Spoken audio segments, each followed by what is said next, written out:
हम बाइबल देखेंगे।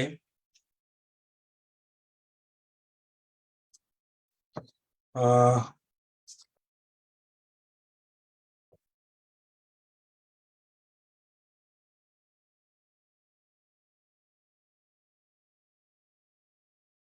लूका का 18 अध्याय 9 से लेके 14 तक। लूका का 18 अध्याय 9 से लेके 14। तो कोई मैं पढ़ूंगा।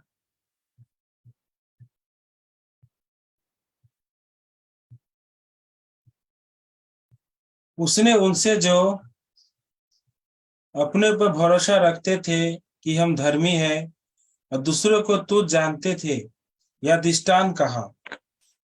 दो मनुष्य मंदिर में प्रार्थना करने के लिए गए। एक फरीसी था और दूसरा चुंगी लेने वाला।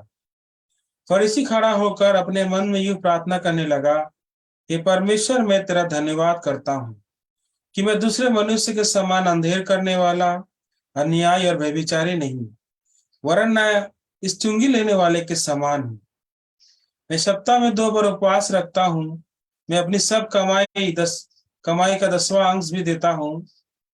परंतु चुंगी लेने वाला दूर खड़े होकर स्वर्ग की ओर आंखें उठाना भी ना चाहा, वरन अपनी छाती पीट पीट कर कहा, हे परमेश्वर, मुझ पर दया कर।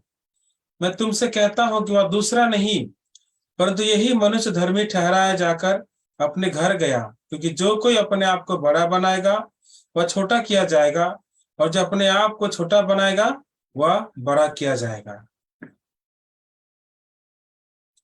तो एक दफा यीशु मसीह के पास एक व्यक्ति आया। समय से इसे लिखा नहीं है, परंतु वो बहुत दूर से आया था, रात के समय आया था उसके पास। तो वो आकर क्या बोलता है यीशु को, हाँ प्रभु, हम जानते हैं कि आप परमेश्वर से होके आए हो। अगर परमेश्वर से होकर नहीं आते तो जो आश्चर्य चिन्ह और चमत्कार आप करते हो ये कभी हो नहीं सकता है। तो यीशु मसीह उसको क्या बोलता है, हाँ तू इतना दूर से आया है, रात को आया है तू, ले थोड़ा चाय पी ले, थोड़ा पानी पी ले, जा हाथ पाथ धो के आ, थोड़ा आराम कर। यीशु ऐसी बात नहीं कहता। क्या बोलता है सीधा तौर से के, उसको कहता है, निकोदेमुस, मैं तुमसे सच सच कहता हूं, जो कोई मनुष्य नए सिरे से ना जन्मे वो परमेश्वर का राज्य देख नहीं पाएगा।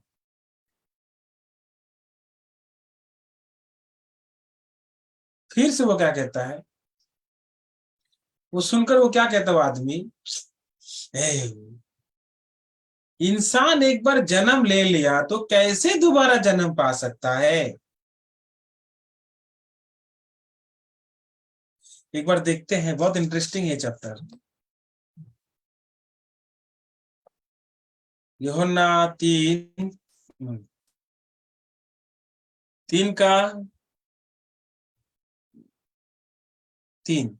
यीशु ने उसको उत्तर दिया, मैं तुझसे सच सच कहता हूं, यदि कोई नए सिरे से ना जन्मे तो परमेश्वर का राज्य देख नहीं सकता। निकोदेमुस ने उससे कहा, मनुष्य जब बूढ़ा हो गया तो कैसे जन्म ले सकता है? क्या वो अपनी माता के गर्भ में दूसरी बार प्रवेश करके फिर जन्म ले सकता है? एक्चुअली लाइफ में वो पहली बार ऐसा बात सुन रहा था जिस बात को समझना असंभव है। ये पूरी ही अलग तरह की बात यीशु मसीह बोल रहा है अभी। तुमको नए सिरे से जन्म लेना है तो उसके मन में क्या आना चाहिए, प्रभु क्या है ये नए सिरे से जन्म, प्रभु मुझको मालूम नहीं है, आप क्या बोलना चाह रहे हो? प्रभु सच में मुझे तो मालूम नहीं, अगर मुझे मालूम नहीं, अगर मैं नए सिरे से नहीं जन्म लूंगा तो मैं सच में परमेश्वर का राज्य देख नहीं पाऊंगा। प्रभु आप मुझे बताओ। क्या ये बात इसके मन में आया? नहीं आया इसके मन में। वो यीशु के वचन का मजाक उड़ा रहा है। क्या बोलते हैं आप? एक आदमी जब जन्म ले लिया, अब बूढ़ा हो चुका है, फिर से माता के घर में प्रवेश करेगा? ये इसको क्या बोल रहे तुम? एक्चुअली यहाँ पर इस तरह सब लिखा नहीं, मतलब उसके एक्सप्रेशन लिखा नहीं है, परंतु उस जगह में जाके देखो। क्या ये कभी हो सकता है कि कोई बूढ़ा आदमी फिर से घर में जाए? ये नॉनसेंस थिंग्स वो बोल रहा है। क्यों? ये आत्मिक बातें हैं, आत्मिक बातें आत्मा से ही उसको परखा जाता है। पर जब आत्मिक चीजें जब शरीर से परखा जाएगा तो उसकी मजाक बन जाएगी। और जो लोग वचन सुनते हैं, वचन सुनकर के भी जब उसको आत्मा से उसको नहीं परखते, अपने अंदर को देखने ही देखते, तो वो उसका मजाक बना देते हैं।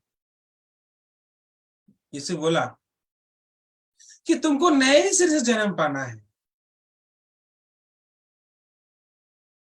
तो ये आदमी क्या कर रहा है, देखिए आगे बढ़ते हैं 5 में। मैं तुझसे सच सच कहता हूं, जब तक कोई मनुष्य जल और आत्मा से ना जन्मे तो परमेश्वर राज्य में प्रवेश नहीं कर सकता। क्योंकि जो शरीर से जन्मा है वह शरीर है, और जो आत्मा से जन्मा है वह आत्मा है। अचंभा ना कर कि मैंने तुझसे कहा, तुझे नए सिरे से जन्म लेना अवश्य है। तो यीशु मसीह बहुत इंपॉर्टेंस दे रहे हैं इस नए सिरे से जन्म को। इसके बिना कोई स्वर्ग देख सकता है? नहीं देख सकता। उसको नए सिरे से जन्म पाना ही है। 8, हवा जिधर जा चाहती है उधर चलती है, और तू उसका सब सुनता है, परंतु नहीं जानता वह कहां से फिर किधर को जाती है। जो कोई आत्मा से जन्मा हुआ ऐसा ही है।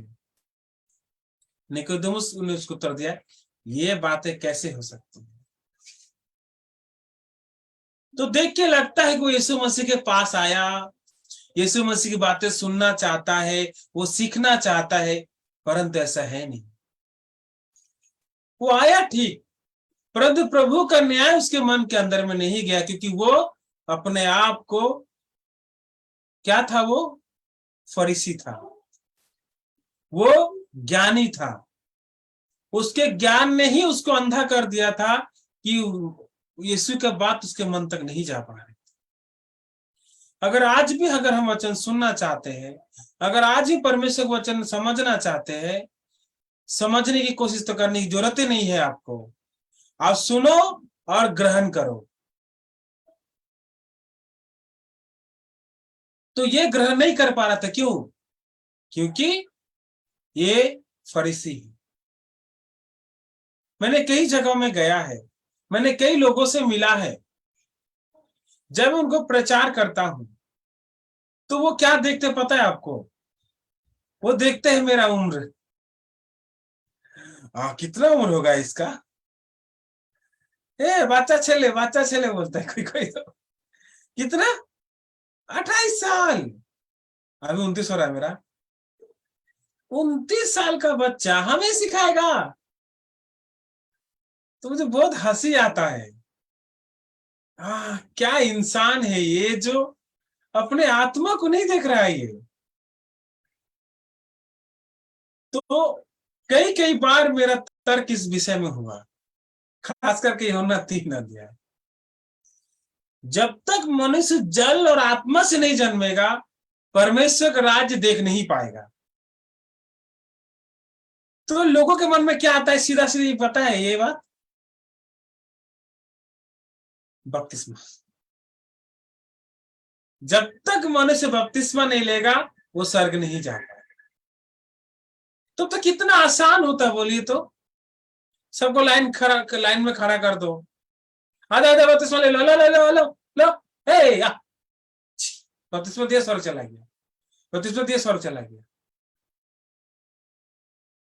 तब तो बाथरूम में डेली बपतिस्मा ले रहा हूं मैं। हाँ? ये परमेश्वर अदृश्य है, स्वर्ग अदृश्य है, परमेश्वर का वचन भी अदृश्य है। अदृश्य दुनिया में जाने के लिए जो चीज दिखती है वो कैसे हमको स्वर्ग लेके जा सकता है? तो सच में हमें समझना है। तो वेरी गुड एग्जाम्पल, जब यीशु मसीह क्रूस पे लटकाया गया था, दो व्यक्ति थे, एक था दाहिना और एक है बायां ओर। तो उनमें से एक क्या बोलता है, तू मसीह है ना, तो तू खुद को भी बचा और मुझको भी बचा ले। तू मसीह है ना। तो ये व्यक्ति एक्चुअली कहां पर है, क्रॉस में है। क्रॉस का मतलब देखते हैं, व्यवस्था विवरण 21 का 23 में क्या लिखा है।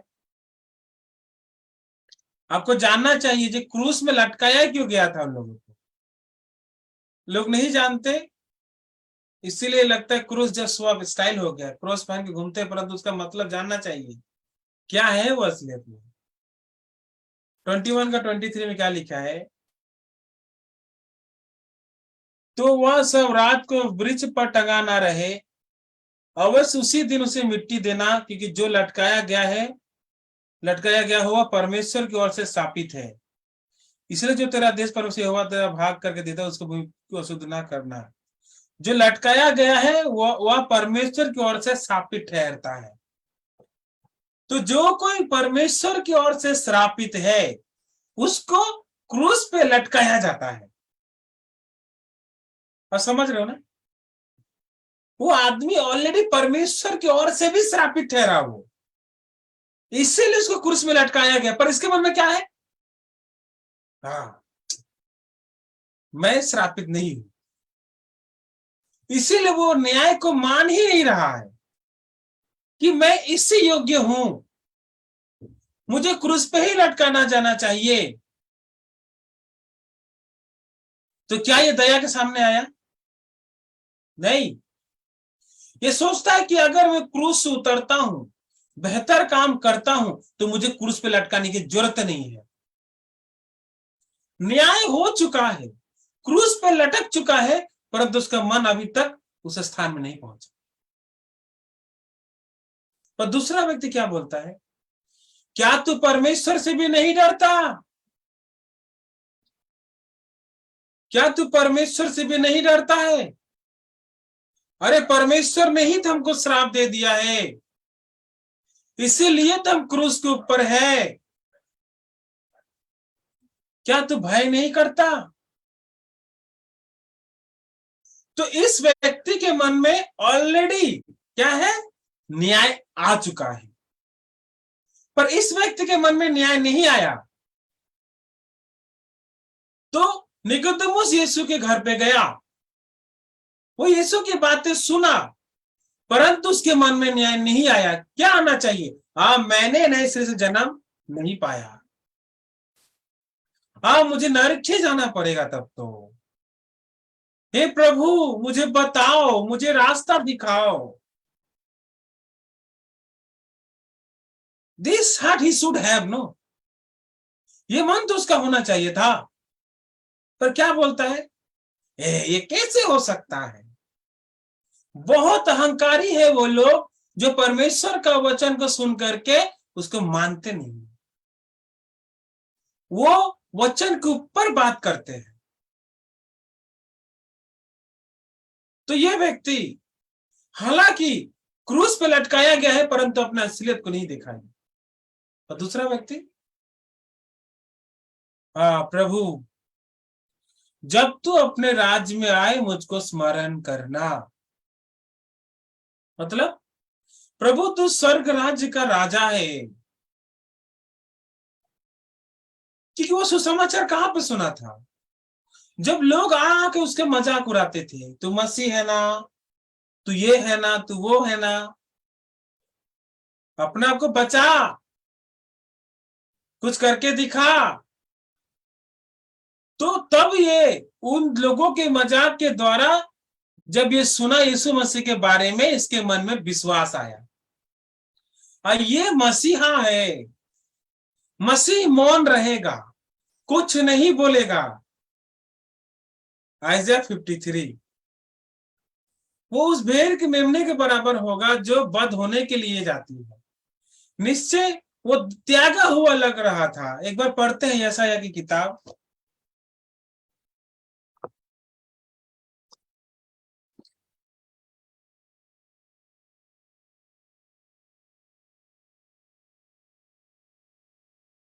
यशायाह का 53 क्या लिखा है? जो समाचार हमें दिया गया उसका किसने विश्वास किया, और यहोवा का भुजबल किस पर प्रकट हुआ? क्योंकि वह उसके सामने अंकुर के समान और ऐसी जड़ के समान होगा जो निर्जल भूमि में फूट निकले। उसकी ना तो कुछ सुंदरता थी कि हम उसको देखते, और न उसका रूप हमें ऐसा दिखाई पड़ा कि हम उसको चाहते। वह तुच्छ जाना जाता और मनुष्य का त्यागा हुआ था। वह दुखी पुरुष था, रोग से उसकी जान पहचान थी, और लोग उसे मुंह फेर लेते थे। वह तुच्छ जाना गया और हमने उसका मूल्य ना जाना। तो वो सच में इस बात को स्मरण कर सका, हाँ, मसीहा का ऐसा होना ही है। ये मेरा मसीह है, ये मेरा उद्धार करता है। क्या बोला? तू क्या परमेश्वर से नहीं डरता? हमने तो अपने न्याय के अनुसार दंड पाया, पर इसने कुछ भी नहीं किया। तो यही वो मेमना है जो चुपचाप है।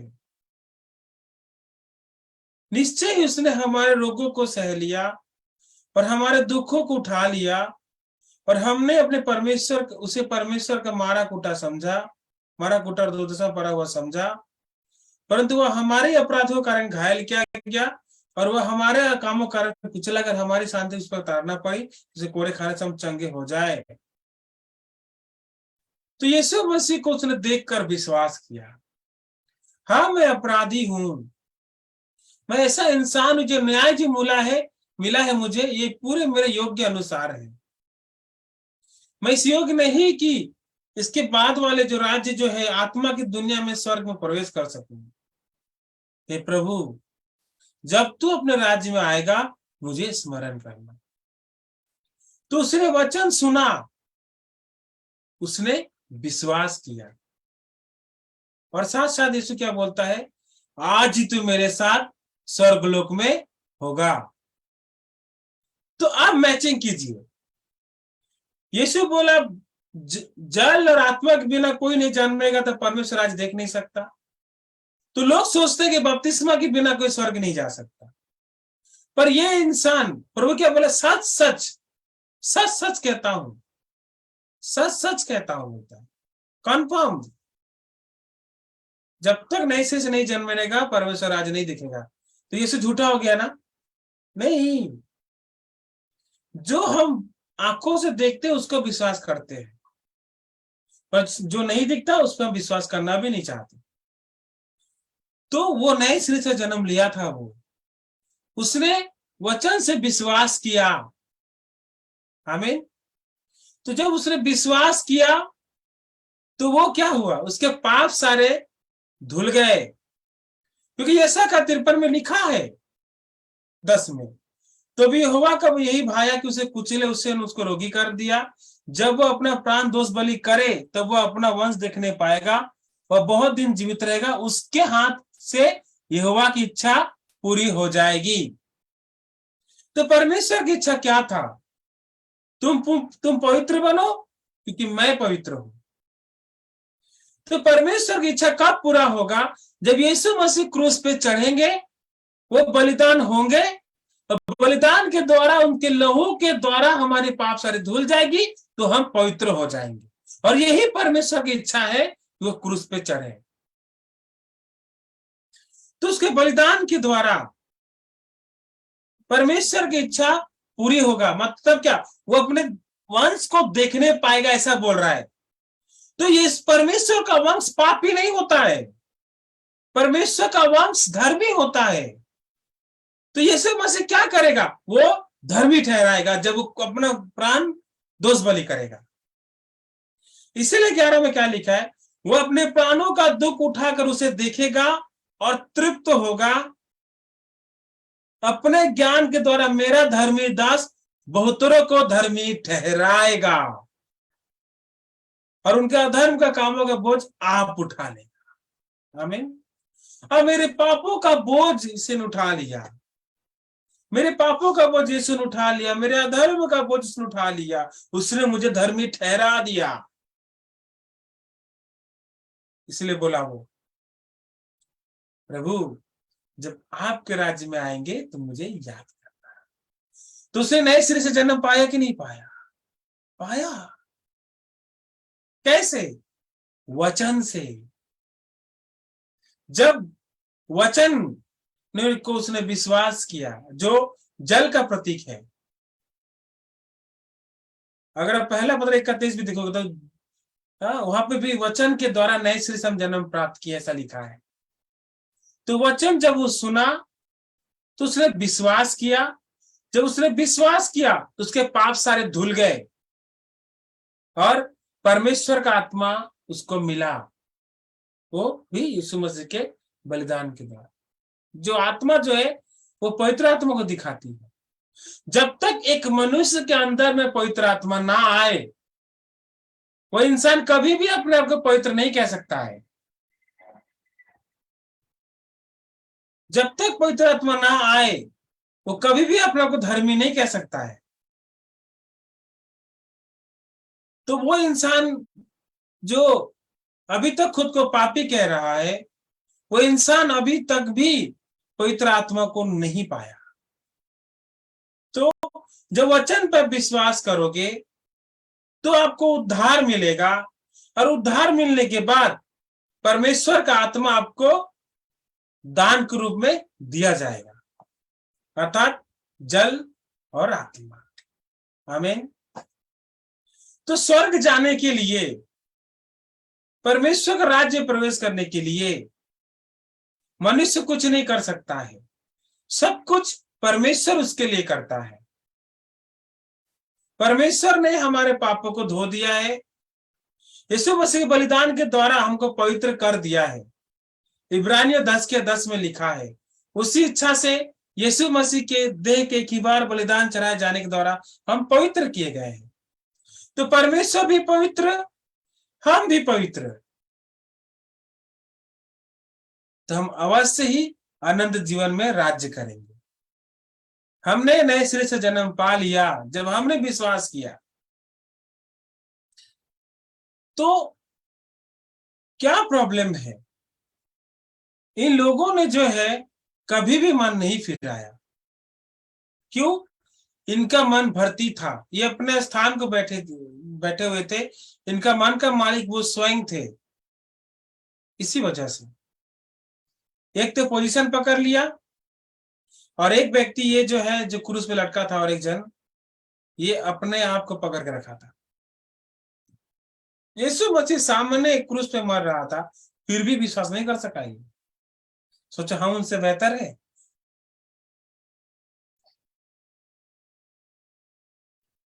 तो आज मैंने पढ़ा है लूका का 18 अध्याय। यहाँ पे दो व्यक्ति प्रार्थना के गृह में जाते हैं, पर पॉइंट ये नहीं है कि उनका दशा हम नहीं देखते।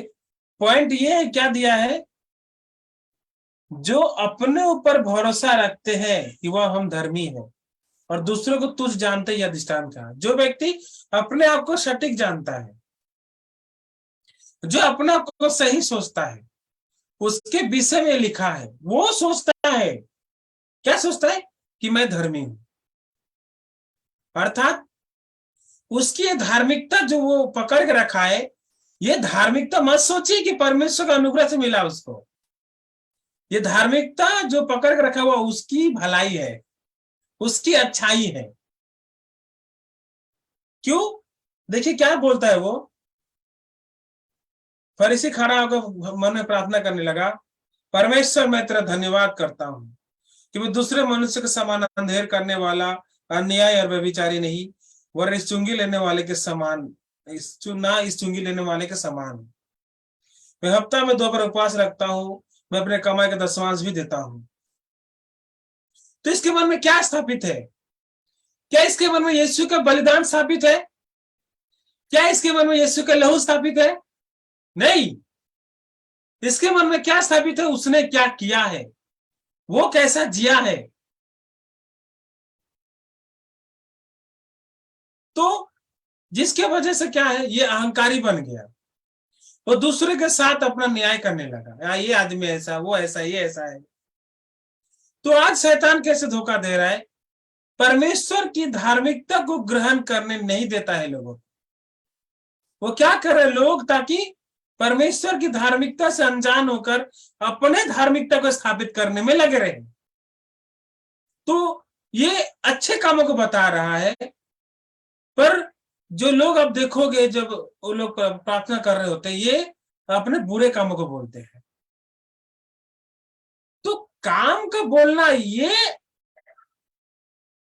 इससे कभी पाप नहीं धुलेगा। हमको असलियत में जाना है। ये व्यक्ति क्या बोला, मुझे उतारो, मैं ऐसा काम करूंगी मैं फिर से पुरुष में ना हो। पर ये और एक व्यक्ति क्या बोला, मैं इसी योग्य हूं। तो हु इज रियल सिनर पर? पापी दो तरह के हैं एक्चुअली, दोनों ही आदम के वंशज है। ये फरीसी भी, ये चुंगी लेने वाला भी, ये लोग दोनों आदम के वंश है। रोमियो 5:12 कहती है कि एक मनुष्य के द्वारा जगत में पाप आया, पाप के द्वारा मृत्यु या मृत्यु सब मनुष्य फैल की सबने पाप किया। अब मैं ऑलरेडी मृत्यु में हूं। क्या इस फरीसी के हृदय में आपको यह महसूस हो रहा है? नहीं। He's thinking he's perfect। तो जहां पर मनुष्य की धार्मिकता काम करेगी, वह परमेश्वर का धार्मिकता नहीं काम कर सकती।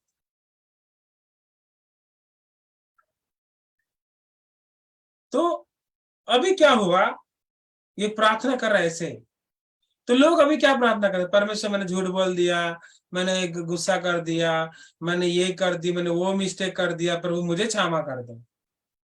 तो ये भी क्या कर रहा है, ठीक इसी व्यक्ति की तरह काम गिना रहा है। समझ में आया आपको? ये भी अपना काम गिना रहा है। ये अपने भले काम को बोलता है और ये अपने भले काम को छिपा के रख रहा है, बुराई को बता बता के रहा है। कितना बुराई को, जितना सारा उसको याद रहा। तो काम गिनाना, ये जो है, ऐसे लोग हैं जो अपने कर्मों के द्वारा परमेश्वर के सामने खड़ा होना चाहते हैं। पर प्रभु जो है, हमको उद्धार कामों से नहीं, प्रभु हमको अनुग्रह से उद्धार दिया है। तो इसलिए पांचवा, ये चुंगी लेने वाला क्या बोलता है, वो अपना आंख भी उठाना नहीं चाहा। देखिए वो इतना, वो अपने आप को सब पहचान ले, बोलता है अपना आंख भी उठाना भी नहीं चाहा। ऐसे छाती भी कहता है, प्रभु मेरे ऊपर दया करो, प्रभु मैं सच में सर से पांव तक पूरा ही गंदा हूं, मुझ में कुछ भी अच्छाई नहीं है प्रभु, मैं पाप का पोलिंदा हूं प्रभु, मैं कुछ भी नहीं कर सकता। अगर तू दया नहीं करेगा, तो ये दया चाहता है, पर ये व्यक्ति कर्म गिनाता है। तो किसको परमेश्वर ने उद्धार दिया? इस चुंगी वाले को। क्यों? इसने अपना काम नहीं गिनाया, इसने अपने असलियत को सामने रखा। ये परमेश्वर के अनुग्रह के अधीन में आया, ये परमेश्वर का अनुग्रह को मांगा। जो लोग काम गिनाते हैं, जो कर्म करते हैं, वो अपना हक मांगते हैं, पर जो कुछ नहीं कर सकते वो अनुग्रह मांगते हैं। आमीन।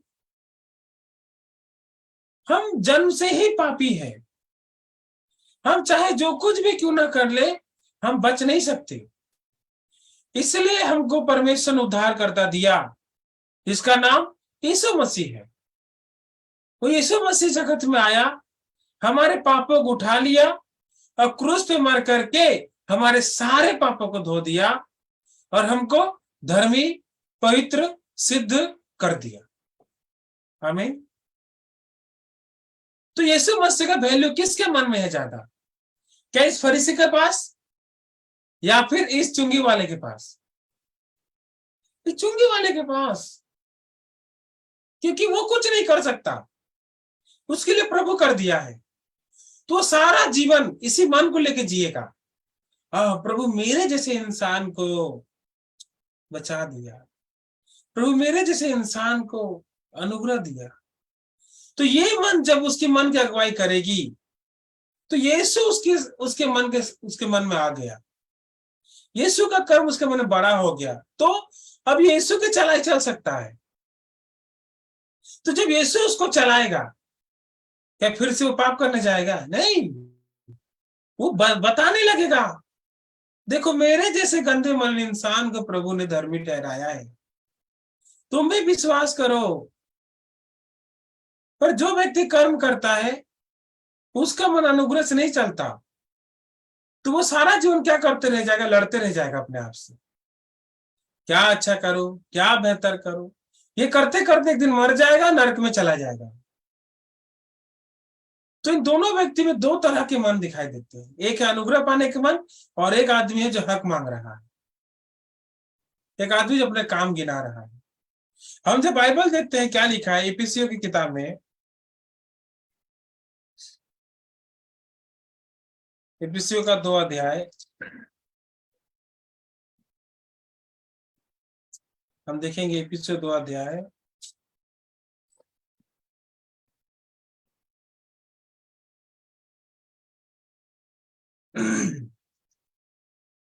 2 अध्याय 5। जब हम अपराधों के कारण मरे हुए थे तो मसीह के साथ, तो हमें मसीह के साथ जिलाया, अनुग्रह ही से तुम्हारा उद्धार हुआ है। तो वो अपने को क्या बता रहे? मैं एक मरा हुआ व्यक्ति हूं प्रभु, मुझे जिंदगी दो, मुझे अनुग्रह दो।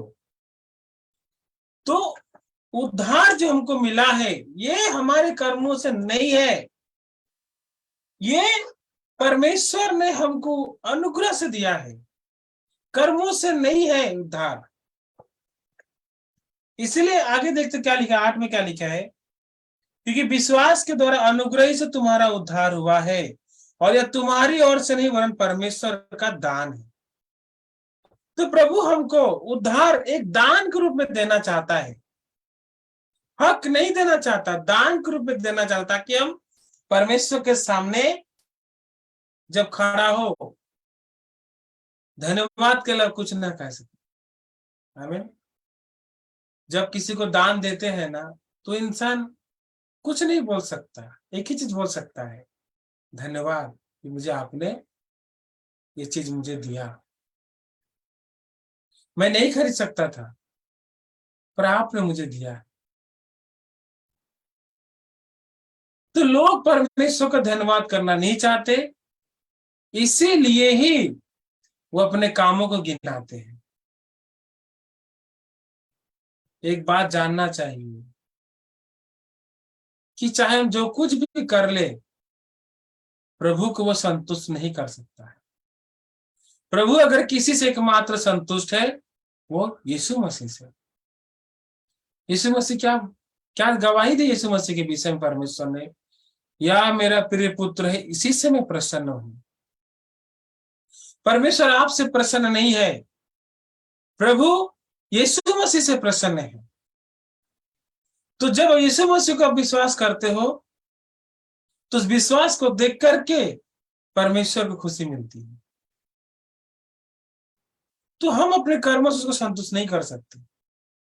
इस फरीसी की तरह हम ना जिए जो अपने कामों को गिना करके परमेश्वर का सामने बड़ा बन रहा है। आज भी कितने सारे लोगों को शैतान धोखा दिया है कि अपने दिन भर काम को गिनते रहते हैं और अहंकारी होकर जीते हैं। हमने कुछ नहीं किया प्रियो, सब कुछ परमेश्वर ने हमारे लिए किया है। उसने हमको बिना मूल्य धर्मी ठहराया है, अनुग्रह से दान के रूप में। 9 में लिखा है, और न कर्मों के कारण ऐसा ना हो कि कोई घमंड करे। कर्मों के कारण नहीं, परमेश्वर का दान है। तो सच में हम इस फरीसी और ये चुंगी वाले के विषय में और भी स्टडी करेंगे। तो मैं बहुत धन्यवादित हूं कि प्रभु हमारे मन को प्रकट कर रहा है। सच में कर्मों के कारण कोई इंसान धर्मी नहीं ठहर सकता। आप देख लो, अब रिसर्च में किसी व्यक्ति को डाल दो जो देखते बहुत रिलीजियस लगते हैं, देखना मरने तक वो समान ही रहेगा, बदलेगा नहीं। बाहर का पहरावा बदल सकता है परंतु मन हमेशा समान। इसीलिए प्रभु ने, हम नहीं कर सकते, इसलिए प्रभु ने यीशु मसीह को भेजा और उसके बलिदान के द्वारा हमारे पापों को धो दिया और हमको धर्मी ठहरा दिया। ये कर्मों के कारण नहीं परंतु परमेश्वर का दान है। तो वो क्या मांगा प्रभु, मुझे दान दो प्रभु, आपकी धार्मिकता मुझे दान में दो प्रभु। मैं क्या धर्मी नहीं हो सकता, उसने धार्मिकता पाया। प्रभु तो मुझे याद करना, उसको धार्मिकता मिली। आमीन। वो अपने खोजने वाले को प्रतिफल देता है। ओके, सच में यीशु मसीह के देह के एक ही बार बलिदान चढ़ाए जाने के द्वारा हम पवित्र किए गए हैं। उसके लहू के कारण हम धर्मी ठहरे हैं। सब कुछ प्रभु की ओर जाता है, हमने कुछ भी नहीं किया। हम धन्यवाद करते हैं उस यीशु के लहू को। तो एक बार पढ़ के एक वचन पढ़ेंगे, खत्म करेंगे। रोमियो 5 अध्याय 5 का 16 पढ़ेंगे। जैसा एक मनुष्य के पाप करने का फल हुआ वैसे ही दान की दशा नहीं, क्योंकि एक ही के कारण दंड का आज्ञा का फैसला हुआ, परंतु बहुत से अपराधों के कारण ऐसा वरदान उत्पन्न हुआ कि लोग धर्मी ठहरे। क्योंकि जब एक मनुष्य के अपराध के कारण मृत्यु ने उस एक ही के द्वारा राज्य किया, तो जो लोग अनुग्रह धर्म वरदान बहुतायत से पाते हैं, वो एक मनुष्य के अर्थात यीशु मसीह के द्वारा अवश्य ही अनंत जीवन में राज्य करेंगे। अवश्य ही हम लोग स्वर्ग राज्य में राज्य करेंगे। आमीन। हमने वरदान पाया है, वरदान, ये कभी मिटने की नहीं।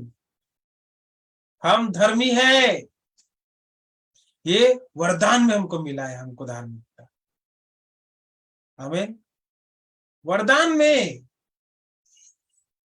वरदान समझते हो ना, वरदान, वरदान जिसको मिल गया वो टल नहीं सकता। आप धर्मी हो ना, आप पापी कभी हो ही नहीं सकते, ये वरदान है। तो प्रभु को धन्यवाद करते हैं, और कुछ नहीं कर सकते। धन्यवाद प्रभु। ओके, आज इतना ही।